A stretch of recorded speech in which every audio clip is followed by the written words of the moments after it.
Good morning, everyone. It's nice to see you. My name is Robin Budish, and I am the Director of Transit Choices. We appreciate your participation this morning. For those of you that are not familiar with Transit Choices, we are an advocacy organization, and our mission is to work for an equitable, efficient, and reliable multimodal public transit system in Baltimore and throughout the region. Today, we have a wonderful presentation, both relevant and informative, regarding the Central Maryland Regional Transit Plan. And what I'd like to do at this point is to introduce our two guest speakers, and I'd like to ask each of you to please refrain from any questions or comments until at the conclusion of their presentation, at which we will open the floor to each of you. Following the conclusion of this meeting, we will be sharing both the meeting recording as well as the presentation with each of you. So without further ado, I'd like to welcome Jon Laria. Jon is the chair of the Baltimore Regional Transit Commission, and Elizabeth Gordon, who is the Assistant Deputy Administrator for Planning and Programming with the Maryland Transit Administration. Their presentation today is titled The Central Maryland Regional Transit Plan 2025 Update and the View from the Baltimore Regional Transit Commission. Jon and Liz, welcome. The floor is yours. Hi, everybody. Nice to see you. Thank you very much, Robin. Sorry, Liz. No problem. I'm pulling up the presentation. Yeah, I'm going to start off without the slides first, if I might, Great. and then we can connect the slides. So good morning, everybody. I wish everybody would turn their cameras on. If you can turn your camera on, assuming you're not in your pajamas or otherwise indisposed, maybe we can see more of you all.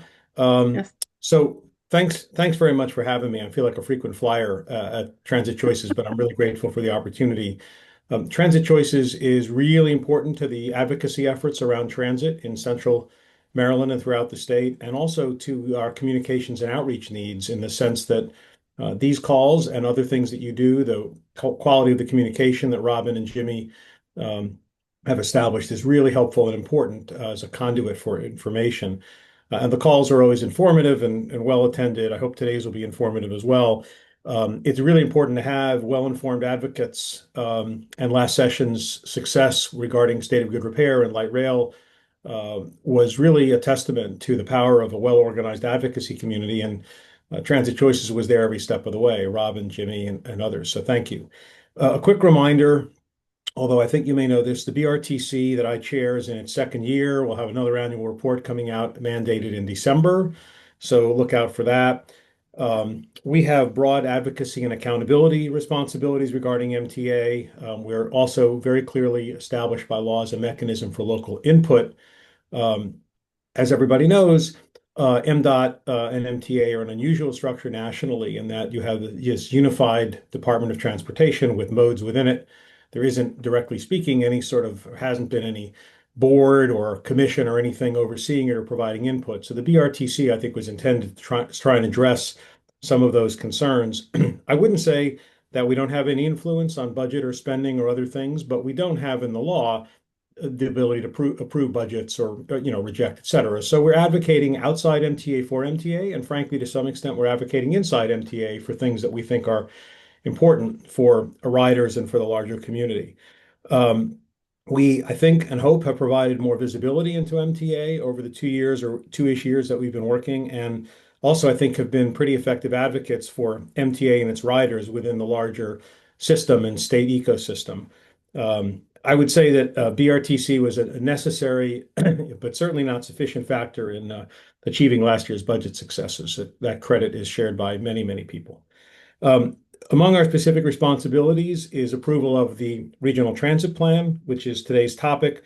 But before that, I just want to give this group, especially since you are who you are, and as I said earlier, two quick sort of things to be on alert for or be aware of or think about. One is the work of the so-called HB 517 work group. This is a work group that was created in the legislature last year, arising out of a bill that was introduced to extract MARC from MTA. By the end of the session, that bill had morphed into a bill to study, and I think this is the formal caption, work group to study the reorganization of MTA. And that came on the heels of many studies, including one conducted by our commission, that said, this structure is really unusual, as the one I described earlier, this kind of unitary structure. And there are other ways that other people do it. We should be considering those ways that would make a difference, perhaps, for the way we manage our transit system. So that work group was created. It's been meeting. Those meetings are all public. They have a very nice website. You can go and watch the recordings. You can look at the materials. I know some of you have either attended or are watching them. The work group is not required to make a final report until the end of next year, 2026. But it is required to deliver an interim report at the end of this year. I think there is an open question about whether the work group will coalesce around anything that could be acted upon as early as this year. But in any event, the final report is due next year. So stay tuned. But it is important because the question of governance of MTA is really something that we talk about all the time. And while the current structure has advantages, it also has disadvantages, as I think everybody knows. And if you've read the materials, you can appreciate that. If you're really interested in taking a deep dive in this, most of those materials have now been consolidated on the HB 517 website, which perhaps, Robin, you can send out, although it is certainly findable. It's hosted by MDOT. The other big thing, big thing, is the CTP, Consolidated Transportation Plan, and the CTP, as everybody knows, is the capital budget for all of MDOT and all the modes. It's gigantically long. It's very, very detailed. It's kind of hard to sort out, but enough people have spent enough time looking at it that I think enough people understand it or understand well enough how to assess it and what kinds of questions to ask. I think you probably know that the way it works is that the draft CTP is issued in September, and then there's a comments period. The state then, pardon me, engages in what it calls the CTP tour, where MDOT travels to every jurisdiction in the state, and the secretary and modal administrators talk about what's in the CTP relating to their mode, and then the jurisdiction gets to present its own set of priorities and questions and concerns and recommendations for what happens between the time that the CTP emerges in its draft form in September and then ultimately is adopted as a budget in January. The CTP is most of you know, a 6-year plan with sort of a one budget year and then planning years beyond it, the sort of typical capital budgeting kind of structure. But, it is arguably the most important document out there because for capital investments in the system, the CTP rules and what it says gives a sense of where the state is planning to invest with respect to capital improvements. I think the tours this year, particularly the one in the city, and because I've been told about this, I wasn't there, was very powerful, particularly advocacy, and I'll come back to this about the Be More bus plan, which has been released, which I know this group is very well aware of, and I think may have had a presentation on, Robin. I can't remember. Yes, You did? we did. So I can't. So we've been working on our comments at the commission, and I think we'll be finalizing those over the next few weeks. I see Don Halligan is on, who is the lead staff to the commission at the BMC. So we're working on those comments. You should too. You should be looking at that. And there are people enough out there who understand the details, including your own folks. You should weigh in on how that affects things that you're concerned about. So please take a look and dig in because there is a comments period. The CTP always changes somewhat between draft and final. So, if you're inclined to try and change it, you should try. It's not easy because it's complicated. And frankly, MTA or MDOT do a very good job of trying to balance many, many competing considerations. But it's a draft for a reason, and it really should be something that people take a look at and provide things. I will say one thing about it. I'm not going to get into what I think the BRTC comments will be because, as I said, we're developing them, and I want to defer to my fellow commissioners. But I will say one thing that I think I can say with confidence and certainly reflects my own view. And today is a good example of it, this presentation. We have the plans. We need the money. We have the plans. We need the money. We didn't always have the plans. So it's a big deal to have the plans. But we need the resources in order to make these plans a reality. And I say that, and I know I'm on the record here. I see Danny Zawadny from the banners on. That is not a criticism of the current administration.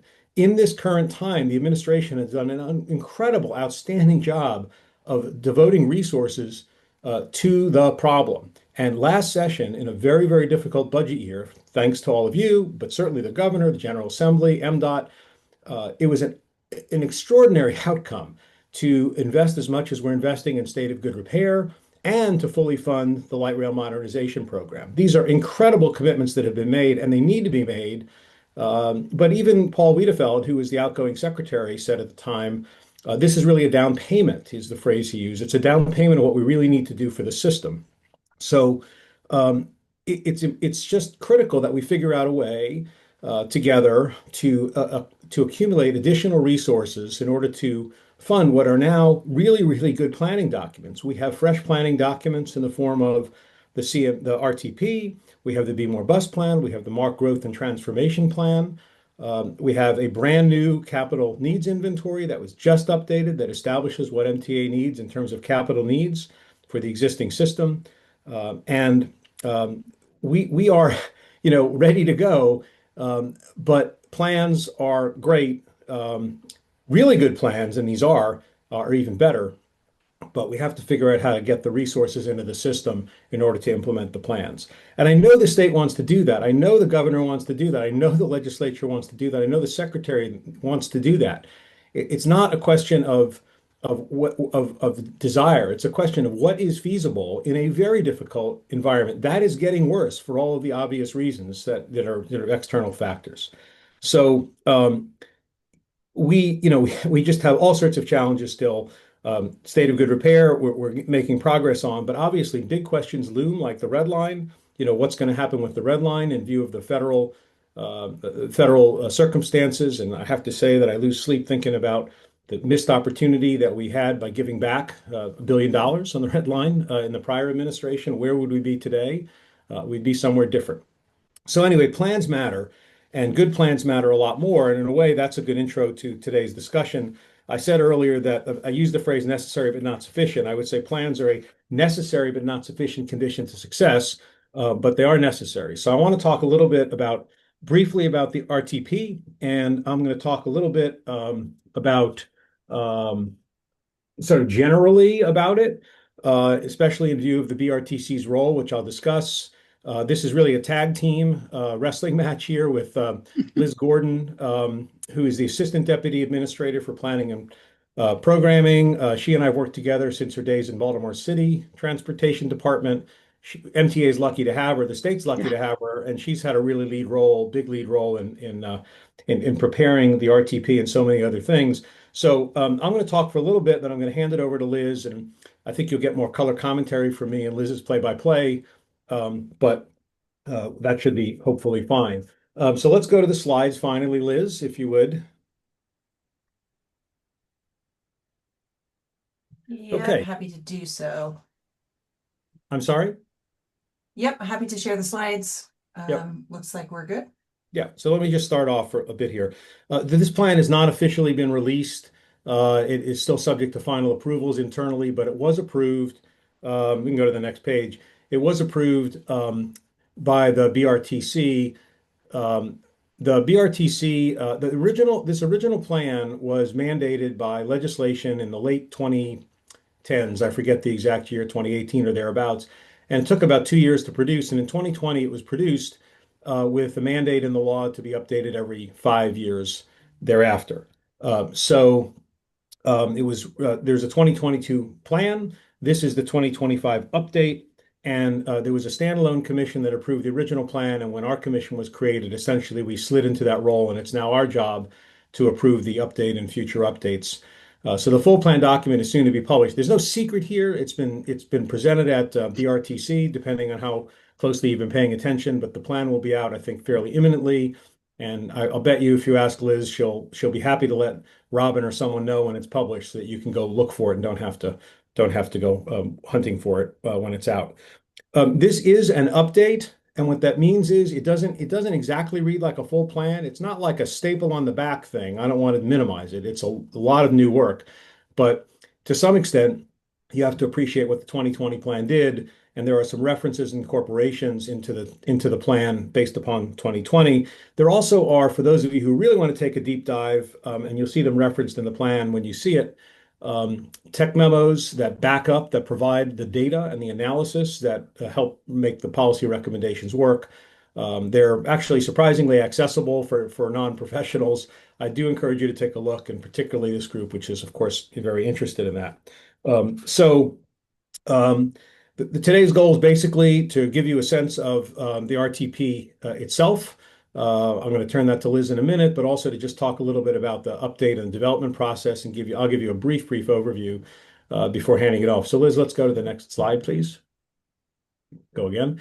Thanks. The RTP, and I think many of you know this, and remember, this is a relatively recent invention. Until this, 2018 or 19, Liz may know, but I just forget the exact year, piece of legislation. There was nothing that did this. This lays out a 25-year vision for public transportation in Central Maryland. Specifically, it identifies ways to improve MTA transit, to improve existing transit, of course, to better coordinate transit region-wide and across different providers who provide it, whether they're contractors, government providers, et cetera. Also, to show very clearly places and corridors that would most benefit from new infrastructure investments. And I think you'll see that the means of analysis that MTA has deployed here have really been great. So they provide a real, and finally, as you see, provide an opportunity to coordinate transit planning with local land use. I think all of us know how important the local coordination with local land use is, and we've seen recently instances in which local land use authority has not been in sync with our transit plans, and particularly in the area of TOD, which is a central mission for the Moore Miller administration and for some local jurisdictions. So trying to coordinate transit planning with local land use and other statewide efforts is really critical. Next, please. So the structure, the structure of the RTP, of course, an introduction and then an assessment of progress since 2020, since the 2020 publication. Lots of metrics, very interesting to review and read. I think a fresh review of transit market and demand in the region, particularly looking at the impact of COVID and commuting patterns and so on.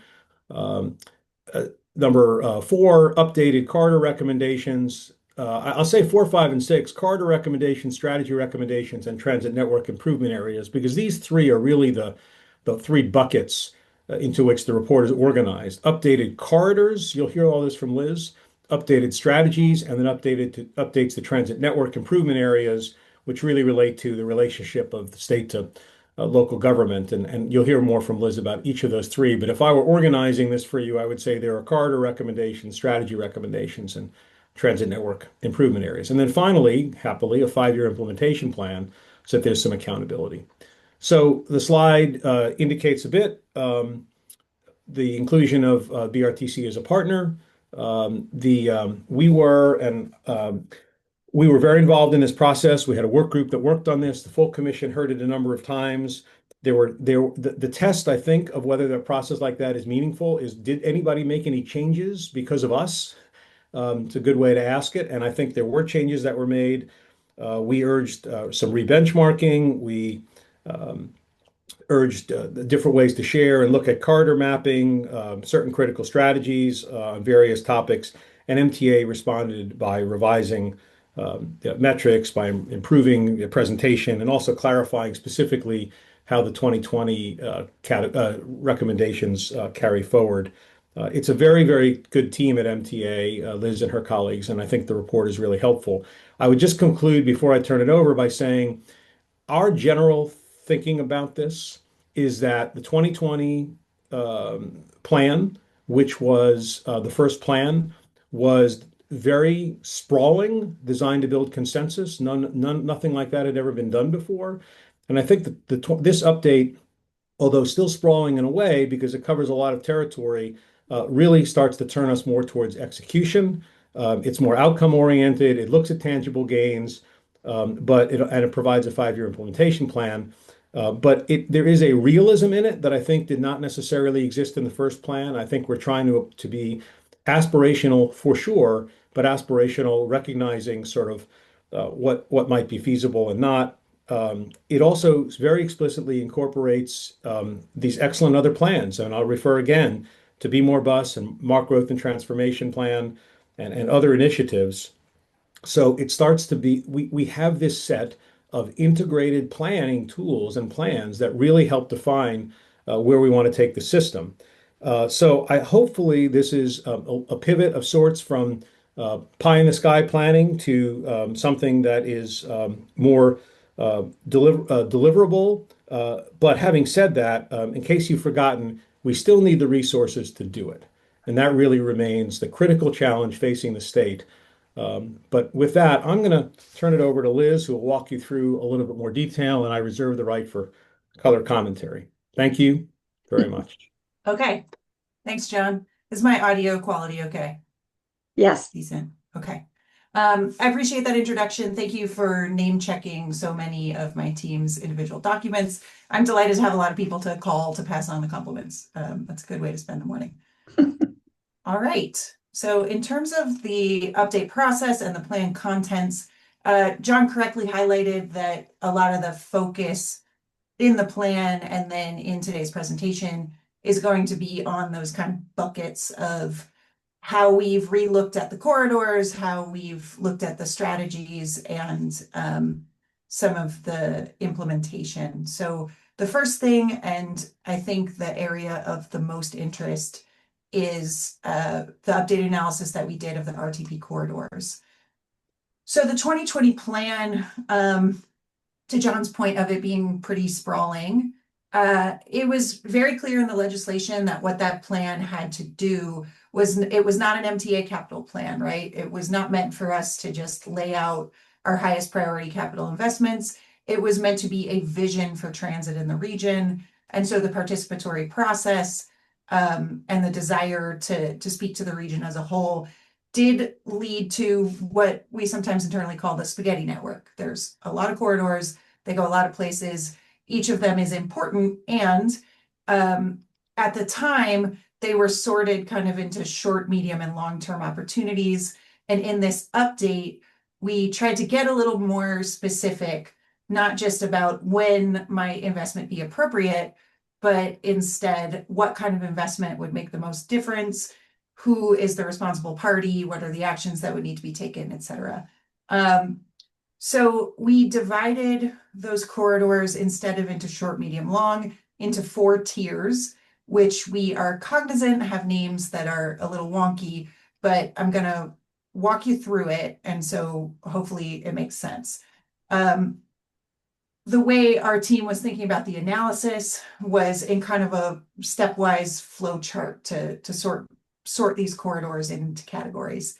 So the first thing we would ask ourselves about potential corridor of regional transit importance is, like, is it currently a high capacity, high quality transit line?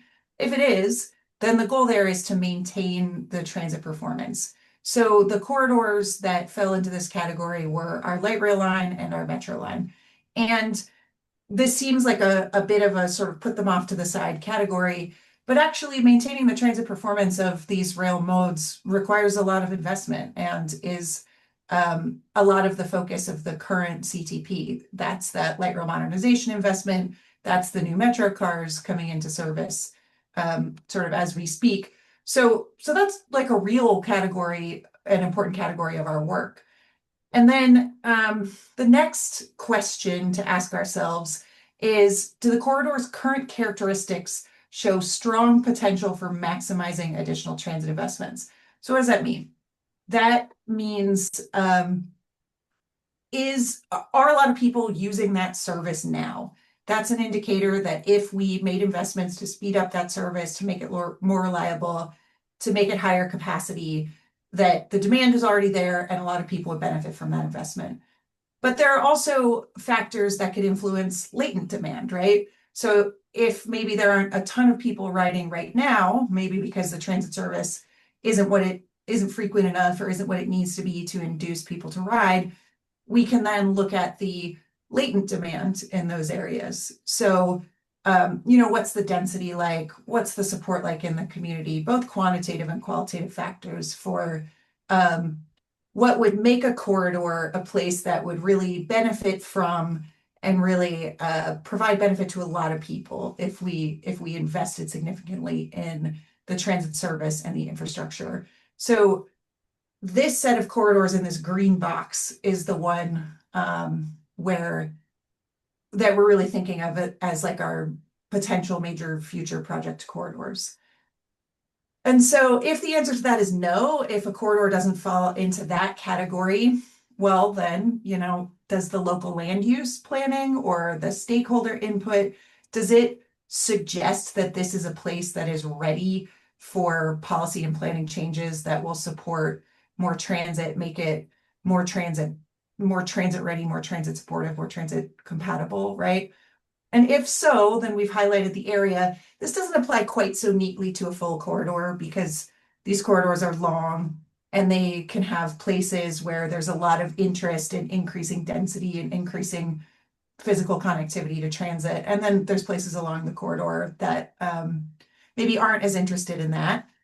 And so through coordination with our jurisdiction planning agencies and through reading all of their plans, we sorted the places where what we're recommending is the implementation of supportive policy and planning measures. And then the last area is some subset of those 30 corridors identified in 2020 were seen as kind of long-term future opportunities. And in some of those places, there are areas that fall into that purple category, but for a lot of them, there isn't planning on the books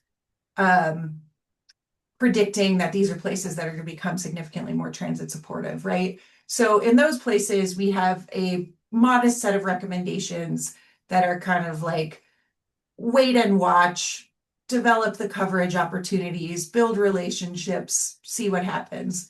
And so you'll see geographically when I talk about it where those places are. Additionally, we know that in addition to the big project corridors that we're about to look at in the core service area, which are the Red Line corridor, the North-South corridor, Bayview to Essex and Sparrows Point, so sort of Essex to Trade Point Atlantic, each of those places to Bayview, connecting through Dundalk. We're just aware that there's a lot of need sort of in that eastern Baltimore County area. Halethorpe to White Marsh via downtown, and Mondawmin to Northwest Hospital. So in addition to those corridors, which we'll look at on the map, there's also need for just service enhancement, like from Mondawmin to South Baltimore, Rogers Avenue to City Hall, State Center to Bayview, Walbrook Junction to Berea, Laurel to Halethorpe, Mondawmin all the way to Bayview. So there's these connections that we know are important, but the data and their location in the network didn't suggest big, huge investments to start planning, but service enhancements that are going to be important. So what does that look like geographically? You can see that the way that we've laid this out is meant to show not individual roadways, but just kind of need-based corridors that taken together show a vision for a comprehensive and connected premium transit network. This is the most investment-ready subset of the 2020 RTP corridors. I will say we didn't just like stick the 2020 corridors into the analysis machine and pull back this subset. We did pretty fine-grained segment by segment analysis to make sure we weren't missing anything by analyzing end to end. So these don't line up one-to-one with 2020 corridors, but they do line up, but these are all areas that were covered by the 2020 corridors. So we did some mix and match to make the analysis and the map all as coherent and useful as possible. Longtime transit plan readers and fans will notice that this is not that dissimilar from rail maps from 30 years ago. And I think that is because despite the fact that COVID did change a lot about when we travel, what purpose we travel for, how often we travel, that's what time of day, it didn't change the fundamental desire paths in the region. We found that from the 2025 to 2020 analysis. And I think this really durable set of connections over time shows that while people move and things are changing, these big overall desire lines in the region are pretty solid. And because capital projects take a really long time to implement, that's good.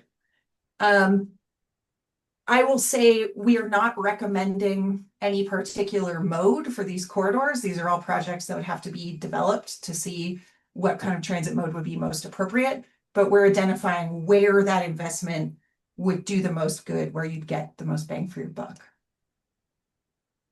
In addition to those corridors, so over some of those corridors and then some of those transit service improvement corridors and in some other places, we've identified where transit priority treatments, the red painted lanes, the queue jumps, the bus bulbs, transit signal priority are critical to improving transit performance. In Be More Bus, we note the limitations of our bus resources. We note that our bus resources are used really efficiently now, and that there's not a ton more service that we can run without building a fifth division, and we'll get to that a little bit. But there are ways that we could make our service more efficient, and these are locations where we're going to work in partnership with the roadway owner, Baltimore City, Baltimore County, to figure out if there are any of these transit priority initiatives that we could implement to gain a little more efficiency, make our existing resources go a little further. So that's an important part of the infrastructure picture as well. And then a new thing to this plan is, versus the 2020 plan, is laying out some essential facility needs. This is reiterative of Be More Bus, but in order to implement the frequency improvements of Be More Bus and to provide additional school trippers, which we know is a real issue for us, a fifth bus division really unlocks big improvements in that area. And then additionally, just from an operational efficiency standpoint, transfer and layover space in downtown, hard to come by, but we're always looking for opportunities and working with people. And that would both help a lot once Be More Bus is really being implemented, and also help more efficiently use our existing resources. So those are new recommendations. Liz, my first tiny Yep. piece of color commentary, if you Please. just go back to that slide.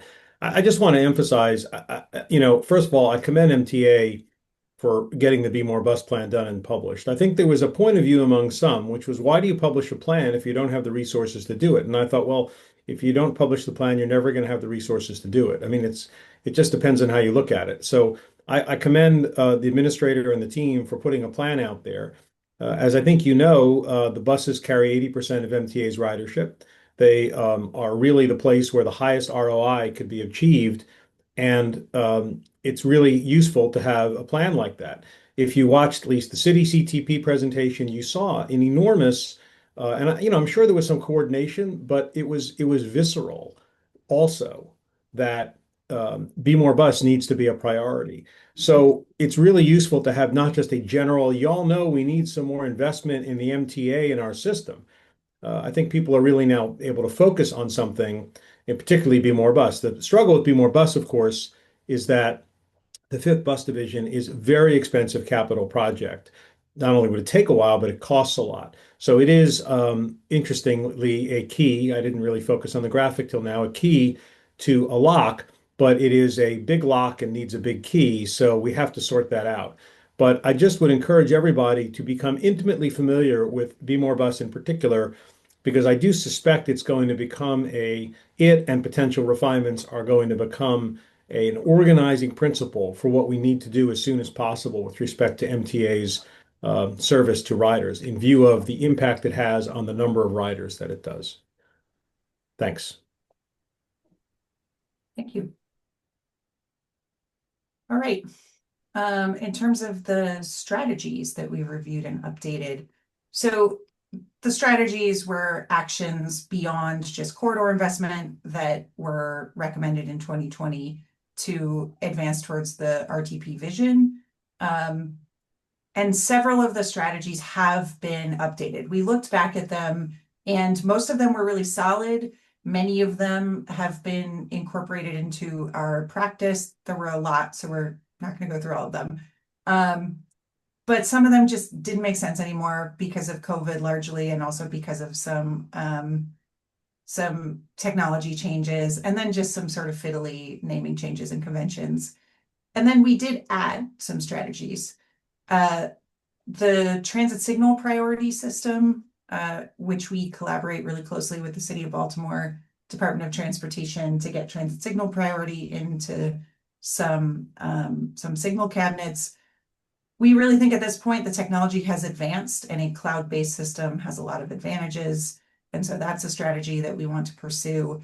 I've already mentioned this, but downtown layover space, and then layover space generally, and certainly layover space with amenities for our bus operators, restrooms, stuff like that, very important to our operations. And then supporting and coordinating with TDM efforts and also just general transit supportive planning efforts is definitely part of the picture here. If you build it, they will come is part of a strategy. And also, if you build it and you incentivize its use and you make it competitive, that works even better. The transit network improvement areas were sets of recommendations in the 2020 plan that weren't corridor focused, but were more sort of area focused, and we did make updates to those as well. So these areas really designated where local jurisdictions could take actions to advance and expand transit in the region. We didn't update these in a vacuum. We didn't develop them in a vacuum. In addition to the commission and the process that developed the 2020 plan, we also have an ongoing relationship with an implementation team, the I team, from the jurisdictions, and then we also did engagement with jurisdiction agencies. So these transit supportive local actions aren't tied to a specific RTP corridor, and so these can be LOTS extensions, transit hub investments, LOTS meaning locally operated transit services, so operated by entities that are not MTA. And in the update, we do go through and show the actions that have been completed that support these improvement areas, because our partners are not standing still. They are really making investments and doing things. I mean, there's BRT coming in Harford County. There's expansions of their system. There's big investments in Arundel County. Like, we wanted to make sure to acknowledge the actions of our partners that are implementing new services since 2020, like the Towson Loop. And we also wanted to document progress for things that weren't complete, and then select collaboratively new actions for these network improvement areas. It's a big plan. It's a 25-year vision. We, I think, don't serve ourselves as well as we can when we try to eat the whole elephant at once. And so we did lay out a 5-year plan that has more discrete action items that we think are important, aspirational, but also achievable. And so another thing that we did in this plan that was a little different is we did build some consensus so that we could do some assigning of roles to these implementation plan items. In the 2020 plan, for a variety of reasons, we had recommended implementation plan action items that were just sort of presented. And in this one, we're trying to get a little more specific about who needs to be involved in the collaboration and the implementation of these It's often us, but it's not always us, as you'll see. So I went ahead and covered that in my voice track. When the plan is out, please do look at the implementation plan items. I think you'll recognize things that we're already working on and that the local jurisdictions are working on. And I do encourage people to engage with it.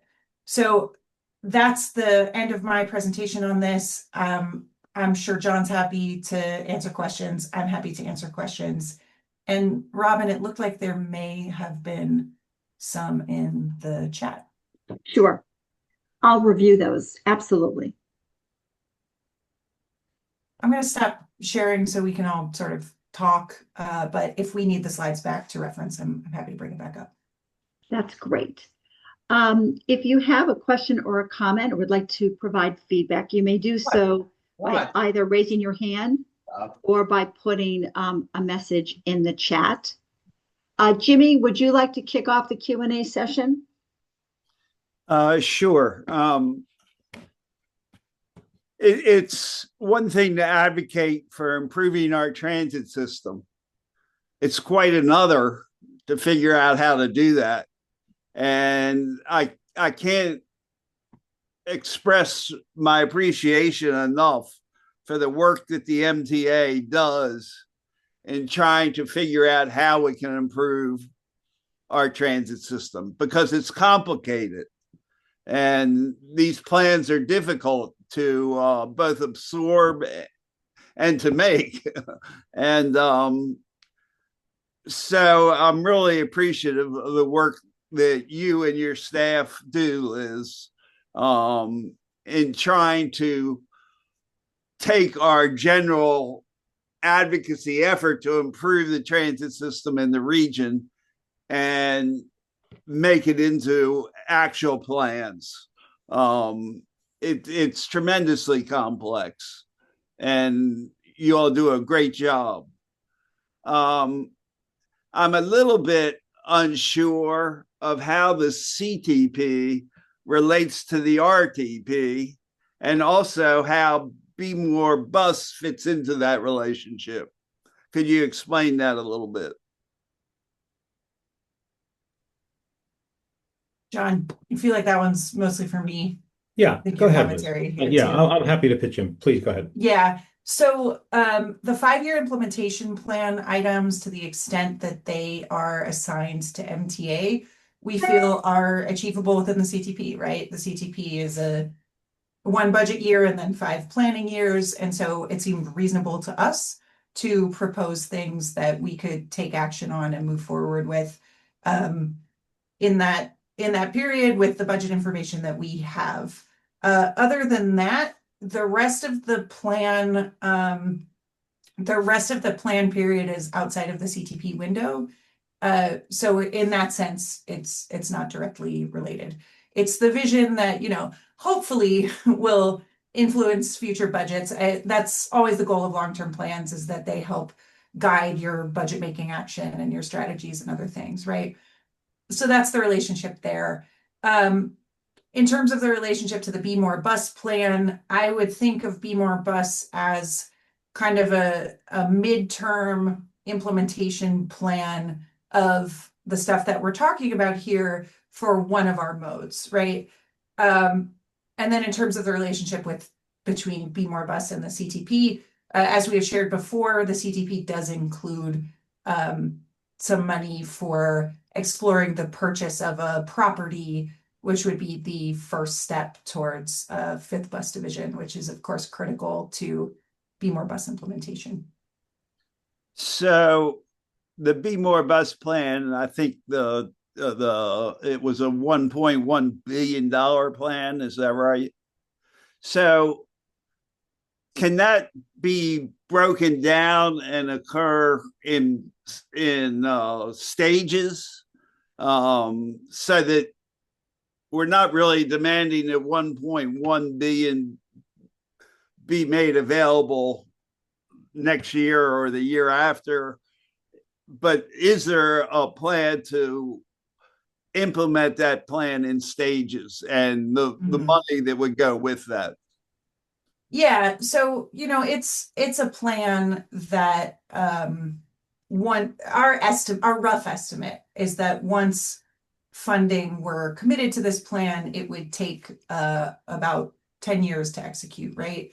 So there's not a clean way to implement 1/3 of Be More Bus, right? So that's not how it would work, because you kind of build a fifth division to do the bulk of the Be More Bus implementation, or you don't. There's no third of a division. But certainly, you also don't spend the whole 1.1 billion in 1 year or even 5 years, right? You do what's in the budget now, which is dedicate some money to property acquisition, and then there are design phases, engineering phases, construction phases. Then there's completion and closeout, and then there's fleet vehicles. So just from like a project cash flow standpoint, even full implementation would be spread over many budget years just by the nature of the investment.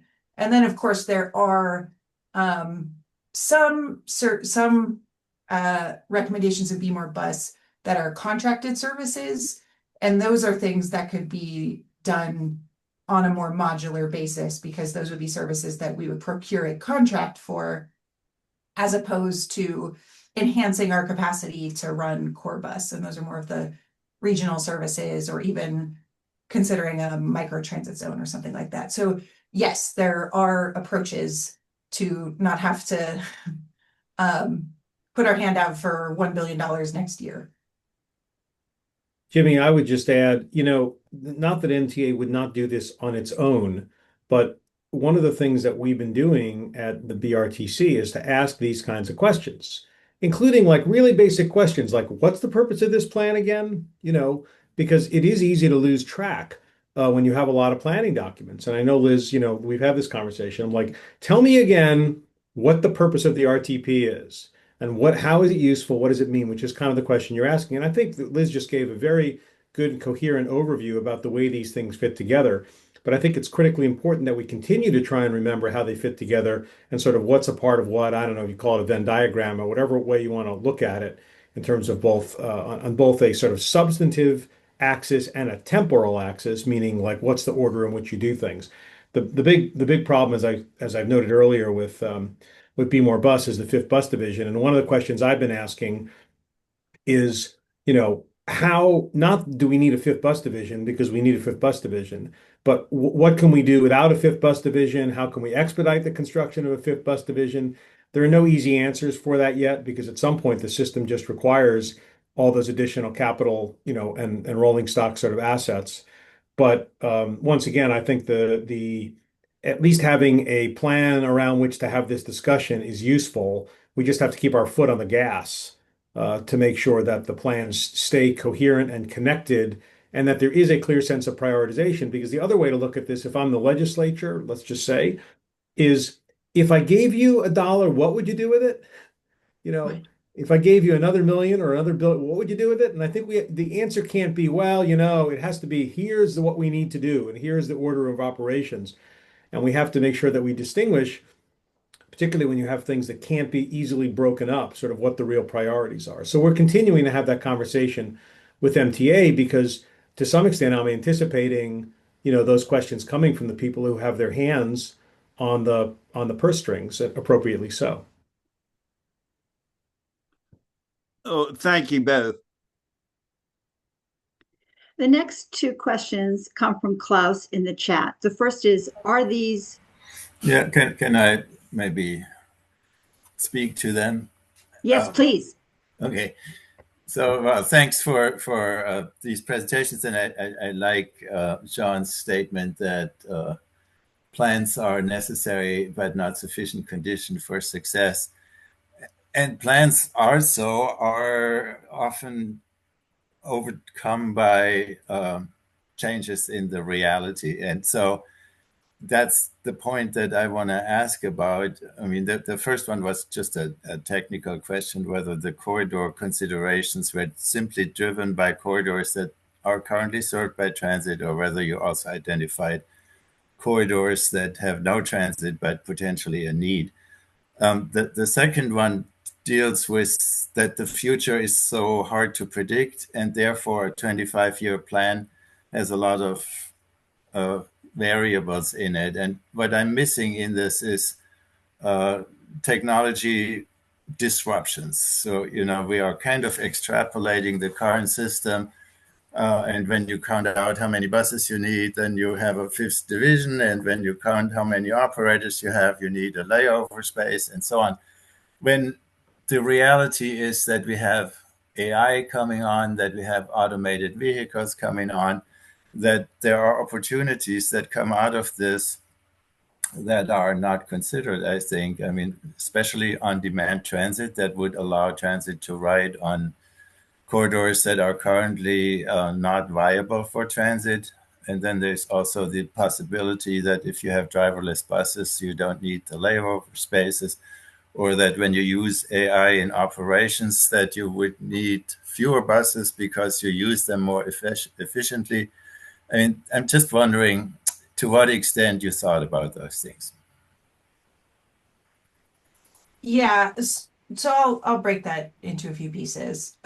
Were there corridors that we consider that don't have transit today? Yes, absolutely. Several of the corridors from the 2020 plan don't currently have transit. We did also, both in 2020 and now, take a sort of region level overview to make sure that we're not missing big and emerging origins and destinations. We found that, we are not. So we did consider those corridors, but from all of the pretty reliable measures of latent demand, none of them rose up to that category that we discussed today, where they look like they merit a really big transit investment. But many of them do fall into some of those other categories in terms of looking where you can do transit supportive planning and policy, and also recommendations like enhancement to lots and just generally supporting these places as emerging destinations. So yes, we looked at them. Yes, we have recommendations for them in the plan. And the data didn't suggest that any of those currently unserved corridors would really rise to the top in terms of a need for investment. On the technology piece, so I think that's addressed in a few ways. One is just flexibility to consider whatever modal technologies we can.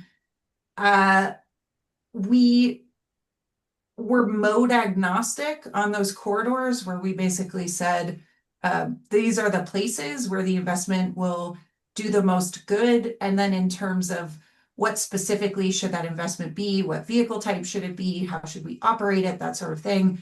That's really the role of the corridor study, which will, of course, be responsive to whatever the technology is that's available at the time. In terms of things like AI for scheduling efficiency, I mean, that's already something that we're looking at. I will say that, you can get the computer to tell you a lot of interesting things about what would be most efficient in terms of routing and interlining, et cetera, but ultimately, our buses are driven by human beings, and they have needs in terms of needs for rest, for safety and to avoid fatigue risk, and needs for layover and biological needs. Like, these are our partners and our employees and our team members, and they have a collective bargaining agreement that that has requirements to make sure that those needs are met. And so while some of those AI tools are very helpful to figure out efficient routing and things like that, we do always have to operate within our collective bargaining agreement and our obligations to our employees, right? So so that's sort of the state of it now. And then in terms of automated and driverless vehicles and the potential for those, that's a subject of discussion in the transit industry, and we try to stay abreast of the state of the practice. But as it is now, we have a great relationship with our employees and rely on our employees, and we're not seeking to proactively look at ways to replace our valued operator team members. But of course, we're always staying abreast of the state of the practice. Were there other pieces in there that I missed?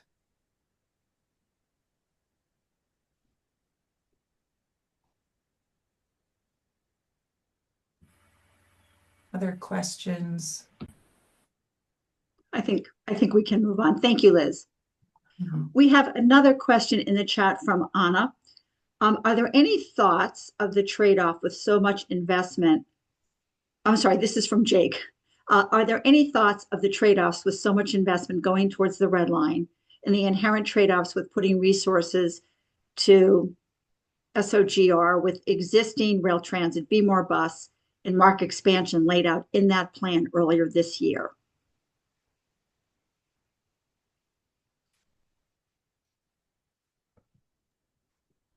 John, got an opinion before I do the play-by-play? No, go ahead. I'm good.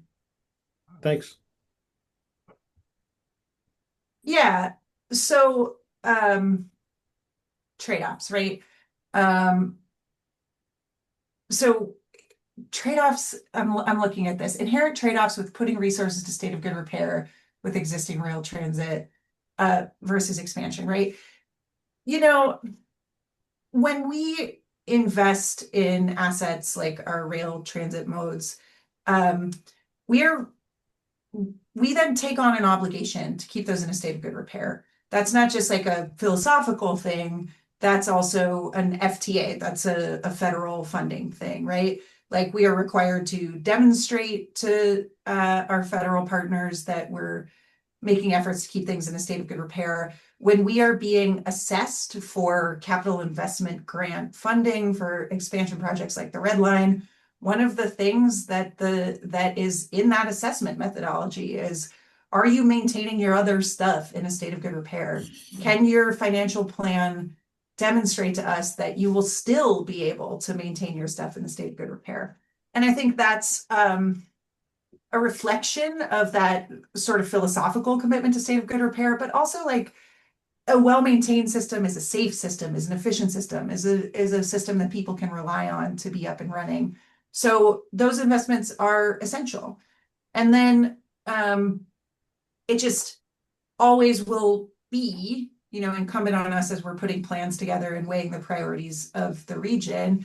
It will always be a kind of regional decision-making process to say, there are these emerging and additional needs for this system. What are we going to invest in addition to keeping our system in a state of good repair? And these plans really just seek to lay out what the priorities are and what the good information is and what the possibilities are to guide those regional decision-making processes.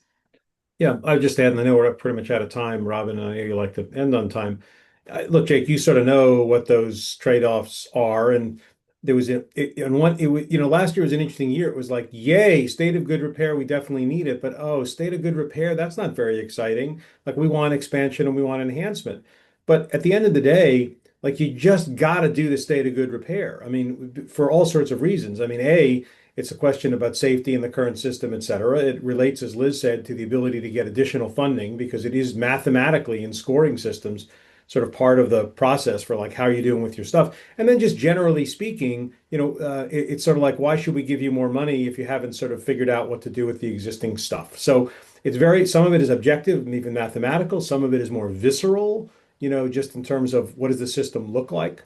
And, it would be great to do both. It is hard to argue that with the idea that the first dollars need to go to state of good repair because there's such a gigantic deficit there. So is it a trade-off? Yeah. I mean, I guess it's a trade-off of sorts, but it's really more of a sequencing than a trade-off, I think is the way I would describe it. And it's not really either or. It's kind of like what comes first.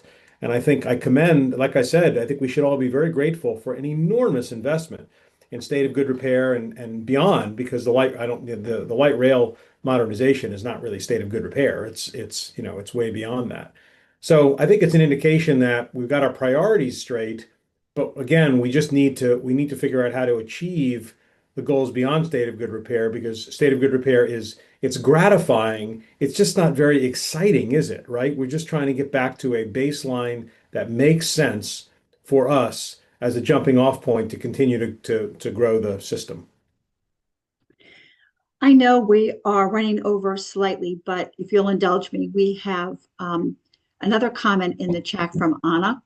She says, I know there will be a lot of competition for the new nonprofit pilot money that was just agreed to double from 6 million to 12 million between 2027 and 2030. But could some of that be appropriated to be more bus? If so, is there a good way to advocate to support or push for some of that funding? I mean, I'll take this only to say I don't know. I mean, I think the nonprofit pilot money is relates to the agreement that the mayor reached with the large city nonprofits. I don't know exactly if that's earmarked for something. I think advocating for that is perfectly reasonable if folks want to do that, and the way to do it is simply to reach out and to do it.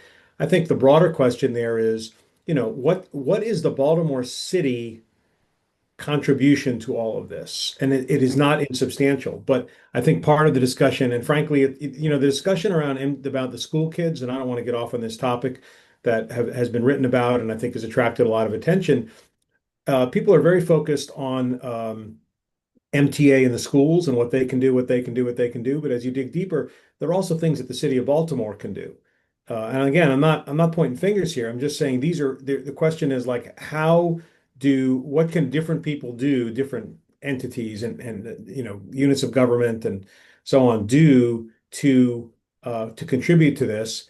And I think a discussion at the city level about the importance of transit is always helpful. I will say that the mayor and the new transportation director, who many of you know, and city leadership were outstanding at the city CTP session. I mean, just absolutely outstanding.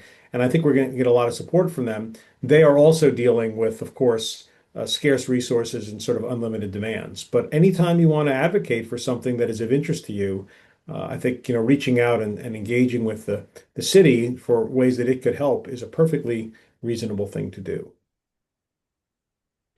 Wonderful. There are a couple of additional comments in the chat, which I will share with you both at the conclusion of the meeting. My last, hopefully quick question is, we haven't heard much lately about the Train Commission, and one of the things that Transit Choices has been strongly advocating for is to find, dedicated streams of revenue for public transit funding.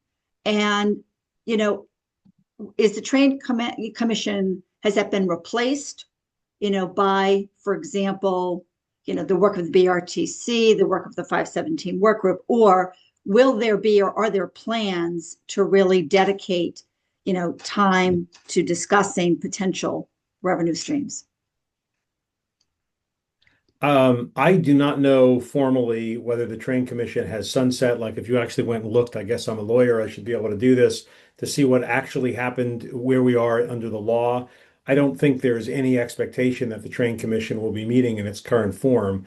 The larger issue, certainly, of transit revenues, transportation revenues, I should really say, is very much on people's minds. And I think, personally, I think we need to find a way to find additional revenues so that we're not scrambling for scarce resources and competing with totally legitimate other priorities. We're not. So I think that it's very important, and we all ought to be having a discussion about ways in which we can raise more revenues for the transportation system at large. And then, because we all use other aspects of the transportation system, we all use different modes, and then obviously a fair share for transit. So I'm certainly intending to continue that conversation. I think everybody should continue that conversation. There's no easy solution, because if there was one, we would have adopted it. But I think everybody knows there are some sort of basic paradigms you can follow, and then variations and so on. But by all means, let's keep at it. So Great. thanks very much, Robin, and we appreciate the opportunity. It's our pleasure. Jimmy, would you like to provide the closing remarks?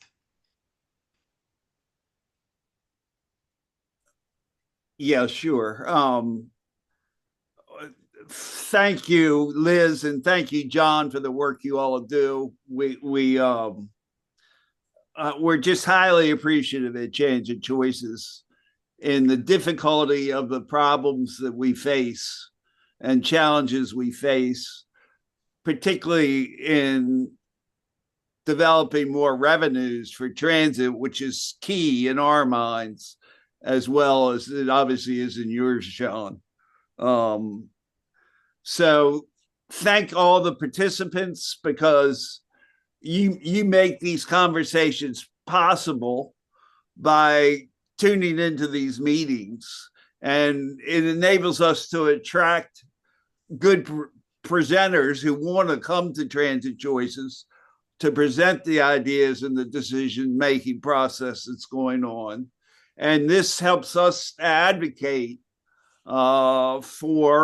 continue to advocate for a better and better transit system.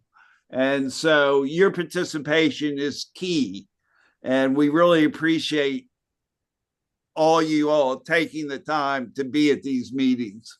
And we really appreciate the work John and Liz are doing at BRTC and MTA. So thank you all.